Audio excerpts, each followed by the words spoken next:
Hello there guys, welcome back to Younes Talks Football, welcome back to a brand new video. I hope all of you are doing well today as we go over a very turbulent day / 24 hours for Chelsea Football Club. We've actually got quite a bit to cover and I'm going to try and breeze through as quickly as possible. It's funny, the last time I said that, the video went on for 26 minutes.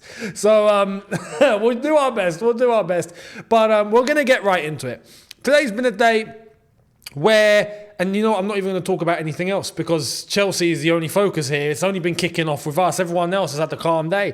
But except for Real Madrid, Ancelotti might be going to prison. But apart from that, all is good. I don't even know if that's going to happen or not, but that's pretty wild. Yeah, I don't know, like some sort of fraud going on anyway, from 2014 or 2015. But Chelsea, chaos. Well, I say chaos. I mean, in terms of news, just tons of updates. We're going to start off with what David Ornstein has had to say about the possible transfer targets this summer.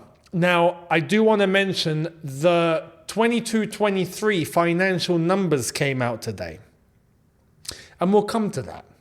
But to back that up, we're going to start off with this. Here's David Ornstein and what he's had to say about Osimhen and Nico Williams. Pay attention. Check this out.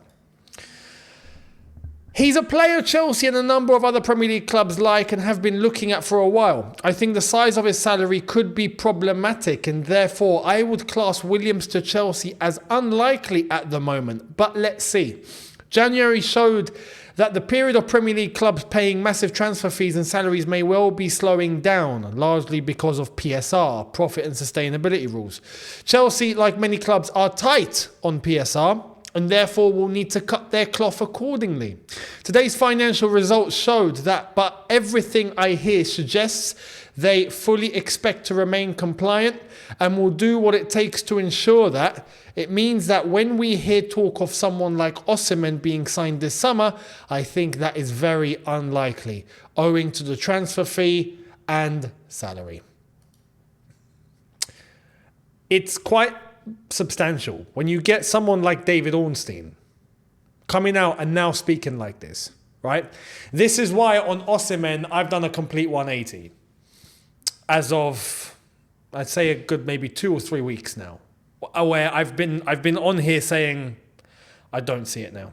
As much as I was optimistic that the deal could be done, because we know Chelsea, Osimhen, Chelsea, Mikel, Drogba, all of this, like it's realistically, it should be in place. But I think people are underestimating or they're turning a blind eye to the reality that Chelsea are facing in terms of the finances. Chelsea are not in a good situation.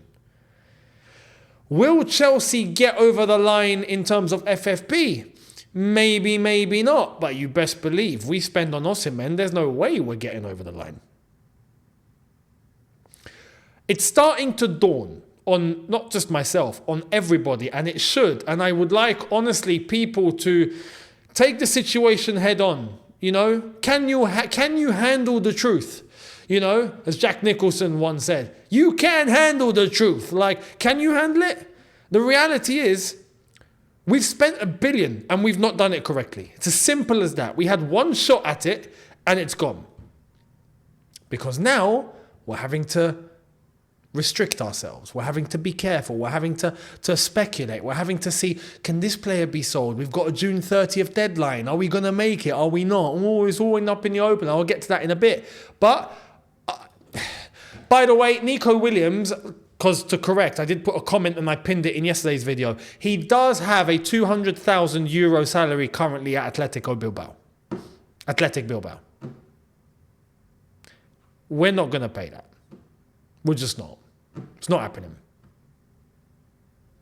So, we're not getting him. It's as simple as that. It's as simple as that. But the problem is, we are in desperate need of bringing in some quality that this team is screaming for. Some balance, some experience, some top-tier pedigree. If we're not spending or we're not giving salaries, well, we ain't getting it. It's as simple as that. That's my fear. That's my concern. This is why I plug away, and I'm not going to paint this massive positive rainbow picture to you guys like everything's okay. I genuinely think we're heading into a third year mid-table again. And we can't. We cannot. But that's where we're heading, I believe. So, more. Fabrizio's decided to give his input too. Check this out. I've got something to say about Fabrizio, but check this out. I'm not sure Chelsea are the front runners for Victor Osimhen, but they are in the race. The player considers them an interesting option. So who is the front runner? Anyway, he goes on to say more. Chelsea aren't working on Gyökeres. They have other names.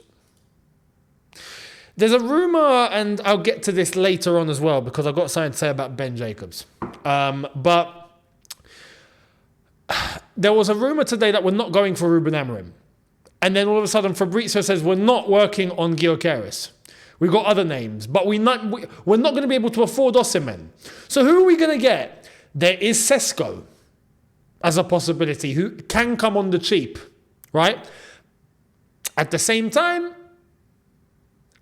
will we go and get Evan Ferguson? That's a 100 million release clause. I think as much as we want to be Brighton, I don't even think we can afford that now. It's as simple as that. In the same way we can't afford Osimhen, I believe. And by the way, just to let you know, just to clarify this, because I think some people look at me like I've got inside sources or something. Believe me when I say this, I don't have any inside source at this football club whatsoever, right? And I think you can understand why. I wear my heart on my sleeve and I say what I feel. And I don't think the club are really going to allow me access for that. So I hear what you hear and I react to it and I give my opinion. My opinion, my belief, right? My gut feeling, the way that I can see it right now is I honestly think that we are not going to go and buy Osimhen. And for that same reason, because financially it's a problem, we're not going to go and get Evan Ferguson, who's got that release clause at Brighton. We're going to have to go in for the cheap. So what are we going to do? Sesko seems like financially it could be viable, but that all depends on what we're going to do from now up until June 30th. So we have to take this into consideration. Let's move to what has gone down today in terms of the finances, because the numbers have been released for the 22-23 financial year. Let's get into it. BlueCo 22, the company which Clearlake Capital and Todd Boehly bought Chelsea and Strasbourg with, have announced a loss of £653 million for the period of March 2nd, 22 through to June 30th, 2023. They have also announced Chelsea made a loss of £90.1 million for the period up to June 30th, 2023. This goes on to say, worth noting, the £653 million BlueCo 2022 loss is after tax. The £90.1 million Chelsea loss is before tax. So we're going to have to make sure that we have tax on that. So that's the latest numbers. I want to put this thing into perspective. If 90 million loss for a financial year, considering that the year before was 121 million pound loss, I think it was, is a slight improvement. We have to be fair. At the same time, these numbers tend to be fairly normal. That's to be fair as well. Roman had similar numbers. But when Roman came, we didn't have FFP. We got FFP now. We've blown $1 billion. So do you get the gist here? With these numbers, it's still unclear in terms of what the actual number is that we need to generate in order to comply with FFP. Now, if you realize the dates that are on here, June 30th, this is why we are saying June 30th coming up is the deadline for the 23-24 financial year. But it's not the ultimate deadline. We can extend into July. But if we do that, and this is why clubs choose not to do this, it sends the message to everyone else that you're in financial trouble. You've had to extend the deadline. That means you're in the mud. So if you're looking to sell anyone, we're going to hold you to ransom. Now, I think clubs already perceive this with Chelsea. So trying to generate profit and sell players like some people believe we can just do in 5 minutes. Oh, yes, fine. Hall, Maatsen, Lukaku, Gallagher, Chalobah, and they're bringing all these names up. Ziyech, Kepa. Yes, fine. We'll get all this out and we'll be okay. There's a June 30th deadline. This isn't Football Manager. clubs are going to hold us to ransom because they know Chelsea are in a bit of a pickle. If I'm a club, right, and I'm looking at, let's say I'm looking at Gallagher. I'm looking at Gallagher, right? How much is the value? 50 million? I'm going to wait. How long is the transfer window? Oh, it's until like August 31st, September 1st, September 2nd. Cool, we got all the time in the world, don't worry. I will wait until the first week of July. There we are. Oh, actually, you know what? I will try before the June 30th deadline just to try and test the waters a little bit. How much are you valuing Gallagher at? 50 mil. I'm offering you 30. Take it or leave it. Do you want your pure profit or not? 50 million? No deal. Keep the player. Let's see where your club ends up. You need the money. Do you see how that works? Very easy for clubs to now just have leverage on us because we're in a bit of a pickle. So it's not going to be easy selling all these players. On top of that, there's the Euros. We're going to get all this business done whilst the player is away at the Euros? Come on. It's difficult. So my opinion, I honestly believe we're not going to make it. We're not going to make it just. And we might get a small points deduction. We're just going to have to take it on the chin. Simple as that. Take the points deduction on the chin. Everton got 6 deducted. They got it reduced from 10. We'll have to take 6 points or something and then we'll just deal with it. This is what we've done. This is what we've done. And now I think we're in a situation where we can't spend after having spent and we're left in the mud because we don't have the quality, or we have some quality, but we don't have the balance. That's what I wanted to say. We don't have the balance. We don't have the required experience to develop and grow these players to get balance in the squad. We're mid-table with no European football. It's looking like it's going to be the same story. So this is where it's not looking good. Now, let's move to the players. The latest injury news, absolutely dreadful today. Check this out. Ben Chilwell is undergoing special medical assessment. Colwell is starting a rehabilitation program. Brilliant. Ben Chilwell's got a knee problem, just to let you know. And apparently Colwell's got a toe problem. Or toes. One or many toes. I don't know, but his toes are hurting. And Ben Chilwell, he's got a knee issue. I don't know. And this could be a combination of all three. I don't know if the training methods are sending these players into hell, right? Or the medical department have no idea what they're doing, or these players are not even made out of cheese. These players are made out of not even paper. That has some strength to it. Tissue paper. Yeah, tissue paper. You just, it just rips. You know, maybe it's all three though. Is it one? Or the second or the third? Is it one of them or is it all three? Something is drastically wrong at this football club. Oh, and on top of that, Gallagher's ill. So he won't be there on Monday. It's looking like he's just got a virus. So it's okay. He's fine. But he won't be available. I don't know what to say. It's an absolute shambles. Anyway, that's the latest in terms of the players. We're going into the Newcastle game on Monday. I think with half a squad. It's just, yeah. And there is something wrong. Something is wrong at the football club. Something is wrong. This isn't normal. Poch comes and he talks about bad luck, right? This is not bad luck. There is something dodgy going on here. Are the players made out of cheese or tissue paper and we've not done our research? We didn't look at the data. Or is the training methods killing them? Or do the medical department come from, I don't know, primary school or something? I don't know. Let me know your thoughts down below. What do you think? Latest from Florian Plettenberg. This got my eyebrow raised. I'm not going to lie. A proper rock impression, you know? Like, if you smell, like, check this.